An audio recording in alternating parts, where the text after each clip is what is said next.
Yes, तो हम लोग बायनोमियल सीरीज पढ़ रहे थे। बायनोमियल सीरीज में एक बार देख लेते हैं क्विक रिवीजन कि हम लोगों ने पढ़ा क्या क्या था, है ना। तो हम लोगों ने बायनोमियल सीरीज का एक्सपेंशन पढ़ लिया था कि कोई भी बायनोमियल सीरीज होगी उसको कैसे ओपन करते हैं, उसको कैसे एक्सपेंड करते हैं। उसके बाद हम लोगों ने क्या पढ़ लिया था, उसका कोई भी हमको टर्म फाइंड आउट करना हो, बायनोमियल सीरीज को जब ओपन करेंगे तो उसका कोई भी टर्म उसका उसका है ना, जैसे nth टर्म निकालना है या कोई भी टर्म निकालना है, उसका 10वां टर्म, 12वां टर्म, 50th टर्म, तो ये हम लोगों ने कर लिया था। और फैक्टोरियल कैसे सिंप्लीफाई करते हैं ये हो चुका था। एनसीआर कैसे करते हैं ये हो चुका था, है ना। अब आज के वीडियो में हम क्या पढ़ेंगे, जैसे हम लोगों ने पढ़ा कि कोई बायनोमियल सीरीज है a + x⁴n, इसको ओपन किया, है ना, और इसका क्या निकाला, nth टर्म निकाला। कहाँ से निकाला, स्टार्टिंग से निकाला, है ना, आगे से nth टर्म।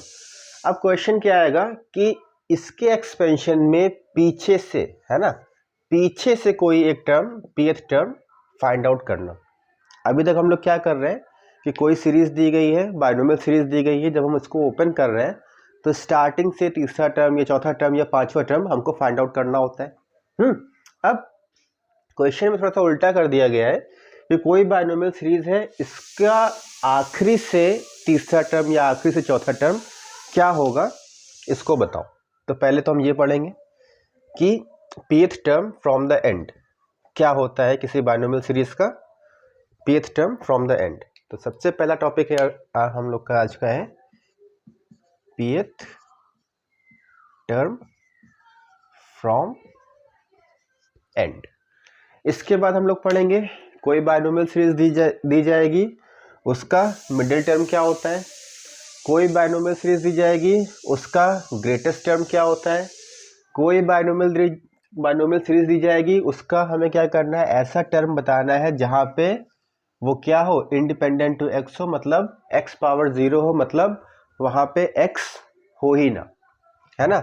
और ऐसे में कह सकते हैं कि कोफिशिएंट ऑफ x⁻p, ऐसा टर्म बताना है जो क्या हो, जिसमें कोफिशिएंट उसका क्या हो, x⁻p हो। और इसके बाद हमें क्या पढ़ना है, उसका एनी इंडेक्स पढ़ना है, ठीक है।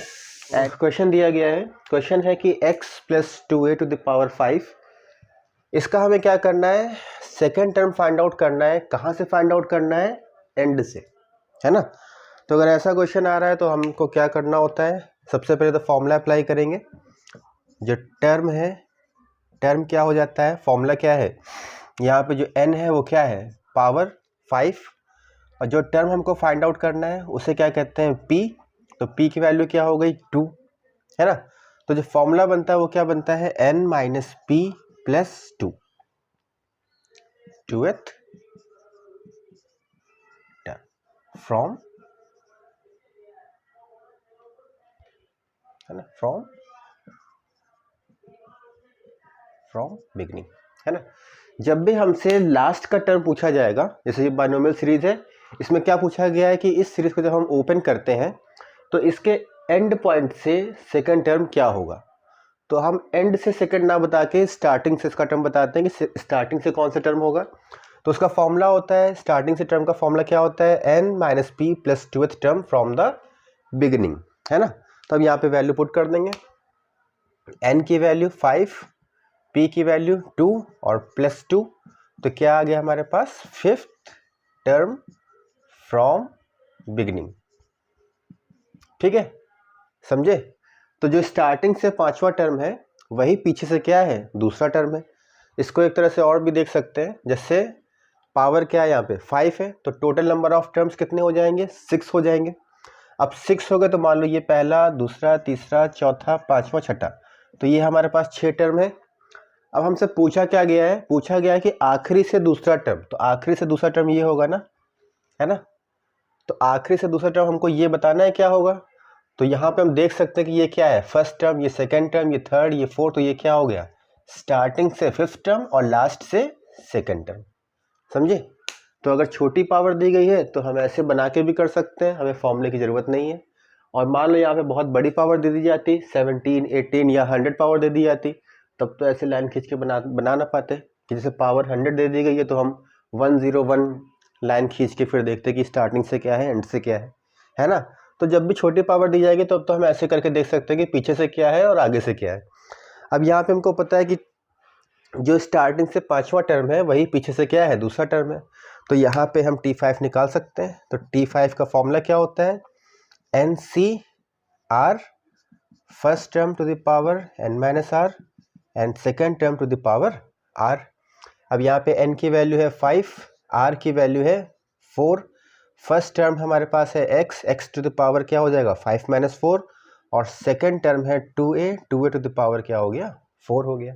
अब इसको सिंप्लीफाई कर लेंगे, ये हमारा आंसर हो जाएगा। क्लियर बात। तो ऐसे कोई भी क्वेश्चन आएगा सिंप्लीफाई कर सकते हैं, ठीक है। चलिए आते हैं अपने अगले टॉपिक पे। तो अगला टॉपिक हमारा है मिडिल टर्म, है ना। कोई बाइनोमियल सीरीज दी गई है, इसका हमको मिड टर्म फाइंड आउट करना है। तो कैसे फाइंड आउट करते हैं, सबसे पहले इसका प्रोसेस देख लो कैसे फाइंड आउट करोगे, है ना। तो जब भी हमें मिडिल टर्म निकालना हो सबसे पहले क्या फाइंड आउट करो, सबसे जो पहला स्टेप होता है, पहला स्टेप क्या होता है, to find total number of terms, total number of terms. तो ये क्या हो गया, कैपिटल N, समझे। जब भी मिडिल टर्म निकालना होगा हम क्या निकालेंगे, जो बाइनोमियल सीरीज है हम उसको एक्सपेंड कर रहे हैं, तो टोटल नंबर ऑफ टर्म्स कितने आ रहे हैं, तो मान लिया टोटल नंबर ऑफ टर्म्स क्या आ रहे हैं, कैपिटल N आ रहे हैं। अब जो ये कैपिटल N है ये हमारा क्या हो सकता है, इवन हो सकता है या तो फिर ऑड हो सकता है। जो टोटल नंबर ऑफ टर्म है वो क्या हो सकता है, या तो इवन या तो ऑड, है ना। अब अगर ये total number of term n जो है ऑड है तो इसके लिए क्या फॉर्मूला होगा, और इवन है तो इसके लिए क्या फॉर्मूला होगा। ऑड है तो इसके लिए फॉर्मूला क्या हो जाता है, जो n/2th term will be our mid term, समझे। जब ऑड आएगा तो उसके लिए क्या हो जाएगा, n/2th टर्म हमारा क्या हो जाएगा, मिड टर्म हो जाएगा।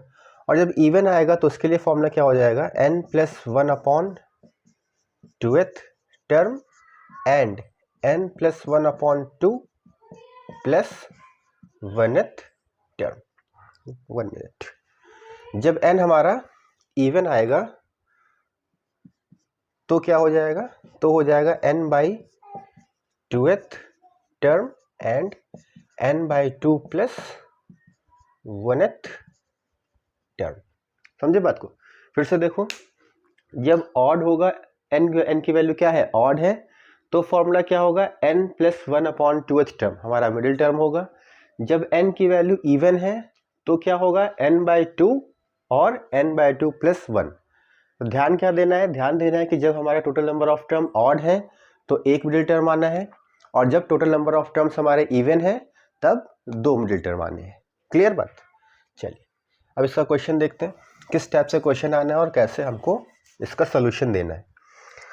तो क्वेश्चन है जैसे x + 5/a to the power 5, इसका हमें मिडिल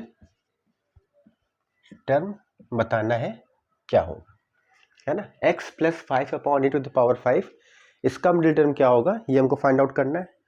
तो क्या बताया हुआ है, सबसे पहले हम क्या करेंगे, टोटल नंबर ऑफ टर्म्स निकाल लेंगे, कैपिटल N। तो टोटल नंबर ऑफ टर्म क्या होते हैं, जितनी पावर है उससे एक ज़्यादा, पावर क्या है यहाँ पे 5 है, तो 5 से एक ज़्यादा क्या हो गया, 6 हो गया। और 6 क्या है हमारा, इवन है ना, 6 क्या है, इवन है। तो अभी लिखवाया हुआ है, जब इवन नंबर ऑफ टर्म आते हैं तो क्या होते हैं, 2 मिडिल टर्म होते हैं।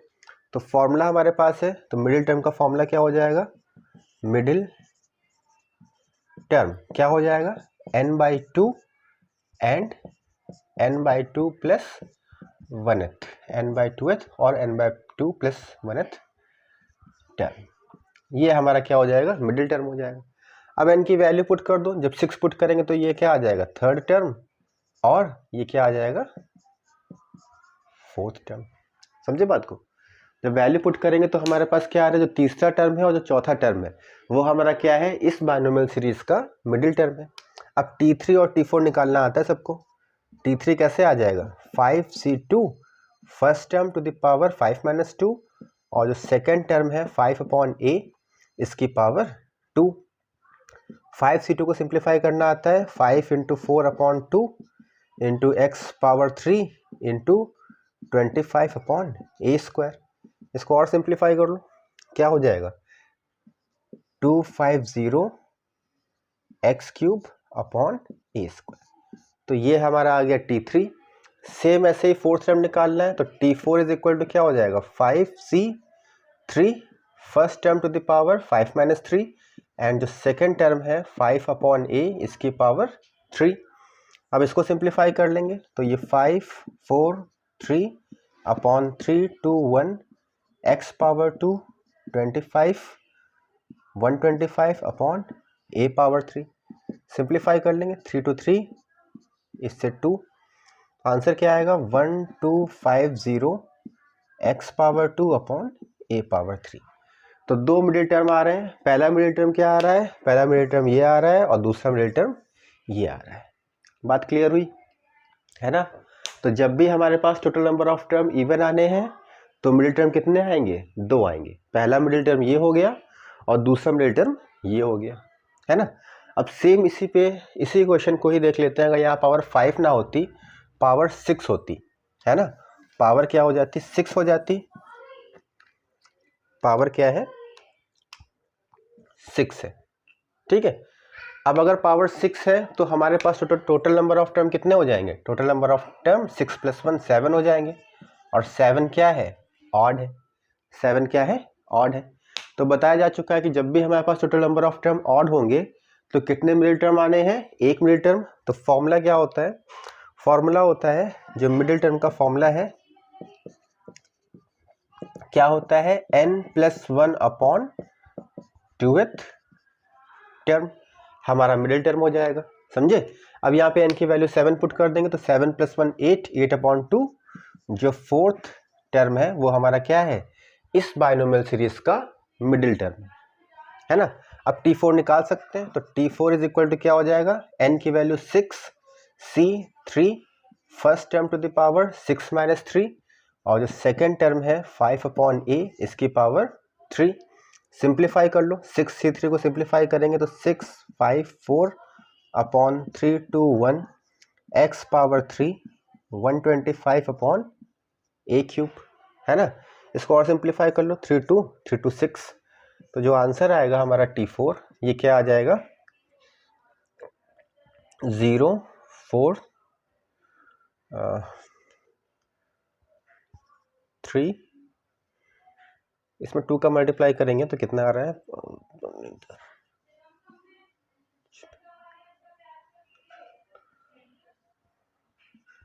एक्स पावर 3 अपॉन ए पावर 3।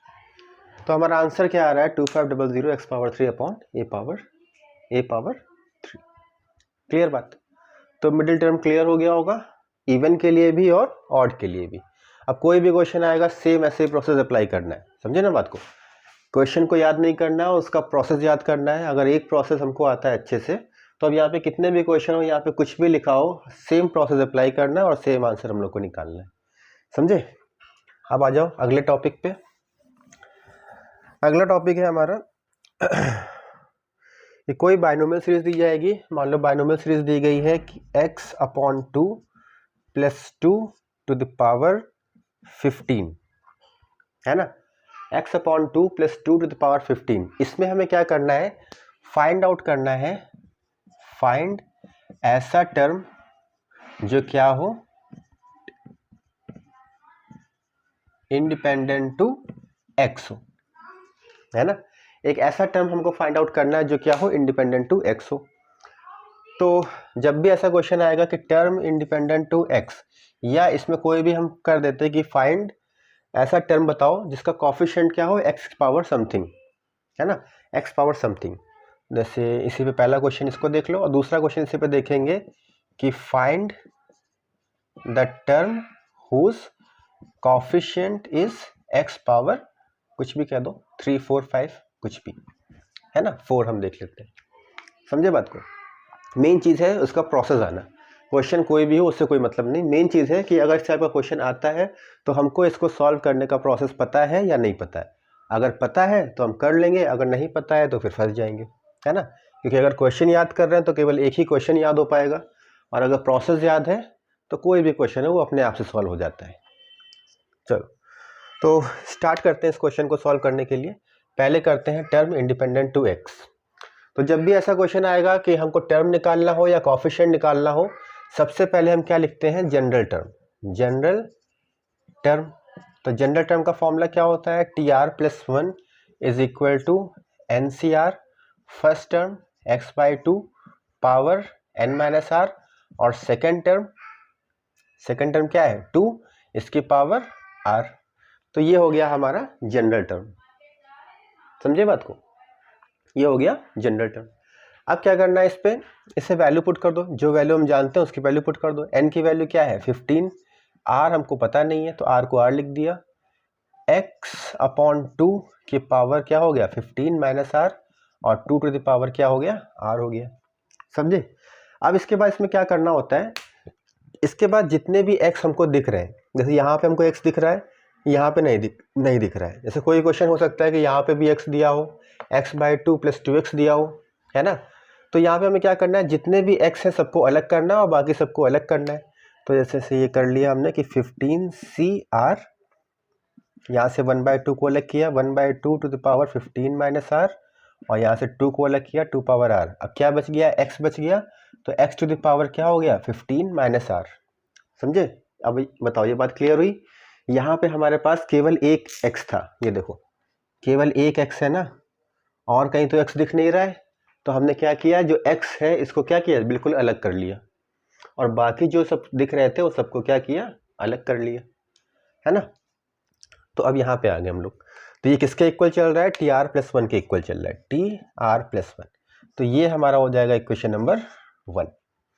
अब हमें क्या करना है, अब यहीं से दोनों क्वेश्चन सॉल्व हो जाएंगे। पहला क्वेश्चन क्या है, पहला क्वेश्चन है कि हमको बताना है टर्म इंडिपेंडेंट टू एक्स, मतलब ये जो टर्म है इसमें x हमें नहीं चाहिए, इंडिपेंडेंट चाहिए। इंडिपेंडेंट का मतलब होता है कि x पावर 0 चाहिए हमको।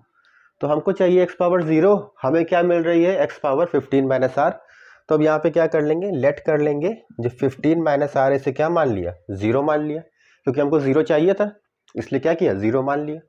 और जब 0 मान लिया तो r की वैल्यू क्या आ जाएगी, 15 आ जाएगी, है ना। r की वैल्यू क्या आ गई, 15 आ गई।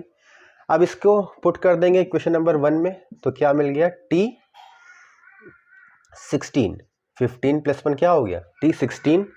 यहाँ जब वैल्यू पुट करेंगे तो 15c 15, 1/2 की पावर 15 माइनस 15 क्या हो गया 0, और 2 टू द पावर क्या हो गया 15, और ये तो 0 हो गया। x पावर 0 क्या होता है, 1 होता है ना, x पावर 0 1। अब इसको सॉल्व कर लो, NCN क्या होता है, NCN क्या होता है 1, और इसको 1, आंसर हमारा क्या आ जाएगा 2 to the power 15, 2 to the power 15, समझे बात को। अब देखो 2 पावर 15 में कहीं पर भी x है नहीं है, तो ये हमारा क्या हो रहा है आंसर। जो 16th टर्म है वो क्या है, टर्म इंडिपेंडेंट टू x है। बात क्लियर हुई। अब इसी पे सेकंड क्वेश्चन जैसे ये है कि हमें क्या करना है, ऐसा टर्म बताना है जिसका कोएफिशिएंट क्या हो, x टू द पावर 4 हो, है ना। ऐसा टर्म जिसका कोएफिशिएंट क्या हो, x टू द पावर 4 हो। तो उसको भी हम निकाल सकते हैं, कैसे निकालेंगे, यहाँ तक बात क्लियर हो गई, ये वाली इंडिपेंडेंट वाली बात क्लियर है ना। नहीं है तो एक बार फिर से देख लेना पीछे करके वीडियो। हम आते हैं अपने अगले क्वेश्चन पे। जब भी हमको क्या करना होगा, ऐसा क्वेश्चन निकालना हो जिसमें कोएफिशिएंट हमें चाहिए x पावर 4, है ना, कोएफिशिएंट चाहिए x पावर 4, तब भी हमें क्या करना है, क्वेश्चन नंबर 1 तक तो आना ही आना है ना। जनरल टर्म लिखेंगे, सारी वैल्यूज पुट करेंगे, x को अलग करेंगे और जो भी कांस्टेंट है उन सबको अलग कर देंगे। उसके बाद हमें क्या करना है, अब जैसे यहाँ पे क्या था, x पावर 0 चाहिए थी तो हमने इसको 0 मान लिया था, है ना। अब हमें क्या चाहिए, x पावर 4 चाहिए, तो अब क्या करेंगे, 15 माइनस आर को क्या मान लेंगे, 4 मान लेंगे। लेट कर लिया, इसे क्या मान लिया, 4 मान लिया। तो यहाँ से हमें r क्या मिल जाएगा, r मिल जाएगा 11, मिलेगा 11। तो जो अब यहाँ से हम निकाल सकते हैं, इक्वेशन नंबर 1 में पुट कर दो, T11 + 1 क्या हो गया, T12 is equal to 15 C11 1/2 power 15 minus 11 कितना हो जाएगा 4 और 2 पावर 11 और इंटू x पावर 4। बात समझ में आ रही है ना। अब ये जो है टर्म ये हमारा आंसर हो जाएगा, क्योंकि हमें क्या चाहिए x पावर 4 का कोफिशिएंट चाहिए। तो x पावर 4 का कोफिशिएंट ये आ रहा है। बात क्लियर हुई है ना। एक बार फिर से देख लो, जब भी हमें टर्म इंडिपेंडेंट टू x चाहिए हो या टर्म जिसका कोफिशिएंट x पावर कुछ भी हो, हमें क्या करना है, सबसे पहले जनरल टर्म का फॉर्मूला अप्लाई करना है। जनरल टर्म का फॉर्मूला अप्लाई कर दिया, उसके बाद जितनी वैल्यू हमको पता है, n की वैल्यू पता है, फर्स्ट टर्म पता है, सेकंड टर्म पता है, सारी वैल्यूज पुट कर दो। इसके बाद क्या करना होगा, x को अलग कर दो, जितने भी x हमें दिख रहे होंगे सबको अलग कर देंगे, और जो बच रहा है कांस्टेंट उसको अलग कर देंगे। अलग कर दिया, जैसे ही अलग करेंगे उसको बना लो इक्वेशन नंबर 1। बन गया इक्वेशन नंबर 1। अब इसके बाद हमें क्या करना है, अब इसके बाद जो भी क्वेश्चन पूछा गया, अगर इंडिपेंडेंट वाला पूछा गया है तो हमें क्या करना है, जितनी भी x की पावर है उसको 0 मान लेना है। 0 मान के r निकल आएगा, वो हमारा टर्म हो जाएगा। अगर हमें कोई पावर जैसे यहाँ पे क्या है x पावर 4 है, ऐसा कुछ निकालना है तो क्या करेंगे, जो भी पावर दी गई है उसको उसके इक्वल मान लेंगे। हमें 4 निकालना था तो हमने क्या किया, 4 के इक्वल मान लिया। 7 निकालना होता तो 7 निकाल लेते, जो भी निकालना होता उसके इक्वल कर देते, हमें r मिल जाता, हमको हमारा टर्म मिल जाता। तो यहाँ तक बात क्लियर हो गई, ठीक है। चलिए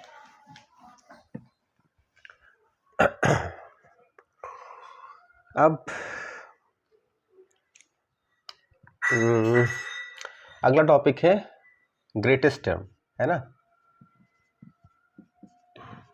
ग्रेटेस्ट टर्म, किसी बायनोमियल सीरीज का ग्रेटेस्ट टर्म क्या होता है ना। ग्रेटेस्ट टर्म क्या होता है, तो इसके लिए फॉर्मूला है, जब भी हमें ग्रेटेस्ट टर्म निकालना होगा हमें क्या करना होगा, n minus R plus 1 upon r into X is greater और इक्वल टू 1 करना होगा। ये फॉर्मूला होता है, समझे। ये फॉर्मूला है, इसको याद करो, n minus R plus 1 upon r into X is greater और इक्वल टू 1, समझे। ऐसा क्वेश्चन आएगा। अब क्वेश्चन जैसे दिया गया है, मान लो क्वेश्चन दिया है, और एक बात और ध्यान रखना, जब भी ग्रेटेस्ट टर्म की बात होगी तो जो भी बायनोमियल सीरीज है ना, जो भी बायनोमियल सीरीज है उसका जो पहला टर्म होगा वो हमेशा x होना चाहिए, इस फॉर्म में होना चाहिए। यहाँ पे 1 होना मस्ट है ना, अगर 1 नहीं है तो हम 1 को बनाएंगे। क्लियर बात। चलिए अब क्वेश्चन देखते हैं। क्वेश्चन दिया गया है 4 + x टू द पावर 5, ठीक है। इसका हमें ग्रेटेस्ट टर्म फाइंड आउट करना है। Find greatest term at x is equal to 4। x is equal to 4 पर इस बायनोमियल सीरीज का हमको सबसे बड़ा टर्म फाइंड आउट करना है ना। तो कैसे करेंगे, देखो बिल्कुल इजी है, बस ये फॉर्मूला याद होना चाहिए। फॉर्मूला क्या है, because n minus R plus 1 upon R into X क्या होना चाहिए, ग्रेटर और इक्वल टू 1 होना चाहिए। अब यहाँ पे हमको जो जो पता है, सबसे पहले हमें क्या करना है, देखो सबसे पहले भूलना मत, सबसे पहले क्या करना होता है, जो भी बायनोमियल सीरीज है उसमें पहला टर्म हमको क्या बनाना है, 1 बनाना है। ये बात मिस मत कर देना, जो पहला टर्म है इसे हमको 1 बनाना है। तो सबसे पहले क्या करो, जो भी बायनोमियल सीरीज दी गई है इसका जो पहला टर्म है इसे 1 बना लो। 1 कैसे बनाएंगे, इसको कॉमन कर लो बाहर, तो ये क्या हो जाएगा, 4 टू द पावर 5 बाहर चला गया, तो ये हो गया 1 प्लस x अपॉन 4 की होल पावर 5। तो ये हमारी बायनोमियल सीरीज बन गई, नई बन गई, है ना। अब यहाँ फॉर्मूला अप्लाई कर देंगे, greatest term is equal to n minus R plus 1 upon R into X is greater और इक्वल टू 0। अब वैल्यूज पुट कर दो, n की वैल्यू क्या है, 5 है, r हमें निकालना है 1 अपॉन r निकालना है, और x क्या है, x बाई 4 क्या होना चाहिए, ग्रेटर और इक्वल टू 1 होना चाहिए। इसको और सिंप्लीफाई करो, 5 + 1 क्या हो गया, 6 minus are upon R at x is equal to 4। तो x को जब 4 पुट करेंगे तो 4 से 4 कट जाएगा, है ना, 4 to 4 कट जाएगा, ये क्या हो जाएगा, ग्रेटर और इक्वल टू 1। इसको और सिंप्लीफाई करेंगे तो ये क्या आ जाएगा 6 minus are upon r is greater equal to 1। R का cross multiplication greater equal to r को आर की तरफ ले जाएंगे तो क्या हो जाएगा 2r। तो 6 क्या आ रहा है ग्रेटर इक्वल टू 2r आ रहा है 2r है ना। अब क्या करो, अब यहाँ पे r की वैल्यू को पुट करते चले जाओ जब तक ये इक्वेशन सेटिस्फाई कर रहा है। तो r की जब वैल्यू 0 पुट करेंगे तो ये वैल्यू सेटिस्फाई हो रही कि नहीं, जब 0 पुट करेंगे तो क्या आएगा 6 ग्रेटर इक्वल टू 0, और ये बात बिल्कुल सही है। जब हम r की वैल्यू 1 पुट करेंगे तो क्या आएगा 6 ग्रेटर इक्वल टू 2, यही बात बिल्कुल सही है। जब हम r की वैल्यू को 3 पुट करेंगे तो क्या आएगा ग्रेटर इक्वल टू 6, है ना। ऐसे ही जब हम 4 पुट करेंगे तो क्या आ जाएगा 8, और ये बात सेटिस्फाई नहीं करती है, ये बात सेटिस्फाई नहीं करती है। तो जहाँ से सेटिस्फाई नहीं करती है ना, कहाँ तक सेटिस्फाई की, r इज इक्वल टू 3 तक। तो यही हमारा क्या हो जाएगा ग्रेटेस्ट टर्म, ठीक है। तो T r plus 1 is equal to क्या होता है NCR फर्स्ट टर्म की पावर n माइनस आर, और जो सेकेंड टर्म है उसकी पावर क्या हो जाएगी r हो जाएगी, ठीक। तो यहाँ पे हमें ध्यान क्या देना है कि जहाँ तक r की वैल्यू सेटिस्फाई हो रही है वही हमारी r की वैल्यू है। तो r की वैल्यू कहाँ सेटिस्फाई हो रही है 3 तक। जब हम r की वैल्यू 4 पुट कर देंगे तो सेटिस्फाई नहीं होगा, तो हम r को 4 नहीं लेंगे, अब हम r को क्या लेंगे 3 लेंगे। तो जब 3 पुट करेंगे तो टर्म क्या आ गया 4, n की वैल्यू क्या है 5, तो 5c3 फर्स्ट टर्म हमारा क्या है 4 है, 4 टू द पावर 5 माइनस 3, और सेकेंड टर्म हमारा x है तो x टू द पावर 3। अब इसको सिंप्लीफाई कर लो, 5c3 क्या हो जाएगा 5 4 3 अपॉन 3 2 1, 4 का स्क्वायर 16 और x to the power 3। Simplify कर लो इसको, 3 से 3 2 से 2, तो 160 x पावर 3। तो यहाँ तक बात क्लियर हुई। जब भी हमें ग्रेटेस्ट टर्म निकालना है तो हमें क्या करना है, फिर से एक बार देखो, ग्रेटेस्ट टर्म के लिए सबसे पहला काम है कि इसको 1 बनाओ। तो 1 बना लिया, इसको बाहर करके 1 बना लिया, है ना। 1 बनाने के बाद फॉर्मूला अप्लाई करो n minus R plus 1 upon R into X. X की वैल्यू हमको दी जाएगी, हमको कहाँ पे निकालना है 4 पे निकालना है, तो 4 पे वैल्यू पुट कर दी, सिंप्लीफाई किया, इक्वेशन बना लिया। अब इस इक्वेशन में एक बार आर को 0 पुट करेंगे, 1 पुट करेंगे, 2 पुट करेंगे, करते चले जाएंगे जब तक इक्वेशन सेटिस्फाई हो रहा है। जहाँ पे इक्वेशन सेटिस्फाई होना बंद कर दे वहीं पे रोक देंगे। यहाँ पे बंद हो गया था तो इसको रोक दो, हटा दो। जहाँ तक सेटिस्फाई हो रहा है वही हमारी आर की वैल्यू है। तो आर की वैल्यू क्या हो जाएगी 3 पुट करेंगे, हमारा आंसर अपने आप से आ जाएगा, ठीक है ना बात। चलिए, तो यहाँ से ग्रेटेस्ट टर्म खत्म हो गया। अब आता है अगला टॉपिक, अब हम आ जाते हैं एनी इंडेक्स में, है ना। Binomial series of any index, binomial series of any index. अब एनी इंडेक्स का क्या मतलब है, तो एनी इंडेक्स का मतलब है कि जो भी हम पावर कर रहे थे x plus A to the power n, तो n हमारा क्या चल रहा था पॉजिटिव इंटीजर चल रहा था अभी तक जितने भी क्वेश्चन किए सब में यही किया है ना। अब क्या है एनी इंडेक्स, मतलब ये कुछ भी हो सकता है, पॉजिटिव भी हो सकता है, निगेटिव भी हो सकता है, फ्रैक्शन भी हो सकता है, कुछ भी हो सकता है। इसीलिए इसे क्या बोला जाता है एनी इंडेक्स बोला जाता है। बायनोमियल सीरीज किसकी, एनी इंडेक्स की, है ना। अब इसमें चेंज क्या है, अभी तक क्या था दोनों वेरिएबल चल रहे थे, या दोनों एक वेरिएबल एक कांस्टेंट चल रहा था। अब क्या होगा, इसका पहला टर्म हमेशा हमको क्या करना होगा 1 बनाना होगा। जब भी एनी इंडेक्स का क्वेश्चन आएगा हमें क्या करना है, पहले टर्म को 1 बनाना है, क्लियर। तो इसका एक फॉर्मूला देख लो। फॉर्मूला क्या होता है इसका, एनी इंडेक्स का फॉर्मूला होता है 1 plus X to the power n is equal to 1 plus N X plus n minus 1 upon factorial 2, जितना फैक्टोरियल उतनी power, plus n minus 1 n minus 2 upon factorial 3, जितना फैक्टोरियल उतनी पावर, एंड सो ऑन। ऐसे इसका general term हो जाएगा n minus 1 n minus 2 n minus r plus 1 upon factorial r x to the power r up to dot dot infinity तो चला जाता है। ये बात समझ में आई। तो ये फॉर्मूला है, याद करना बहुत आसान है। इसको पहले 1 होगा, बाद में x होगा, पावर में n होगा। तो सबसे पहले हमें क्या करना है 1 लिखना है क्योंकि 1 था। इसके बाद दोनों मल्टीप्लाई करा दो, n और x को मल्टीप्लाई करा दिया, nx आ गया।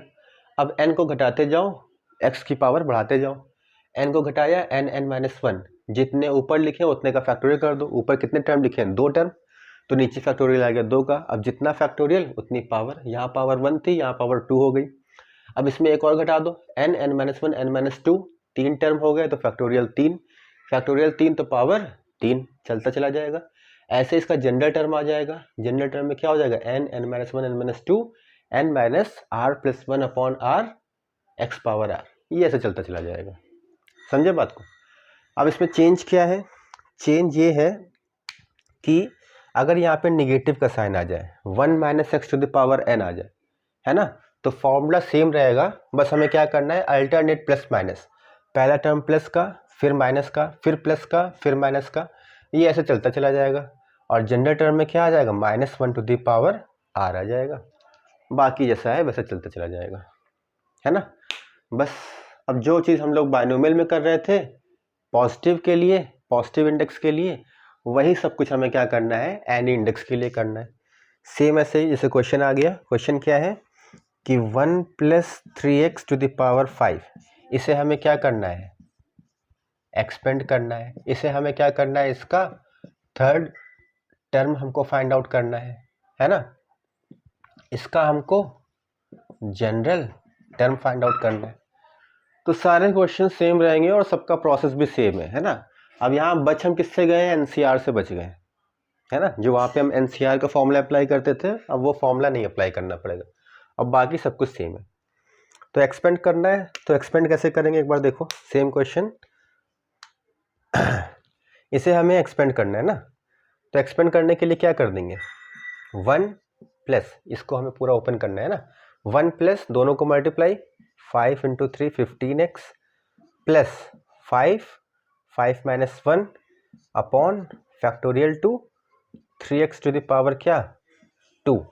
इसके बाद 5 minus 1 5 minus 2 upon factorial 3x to the power कितनी?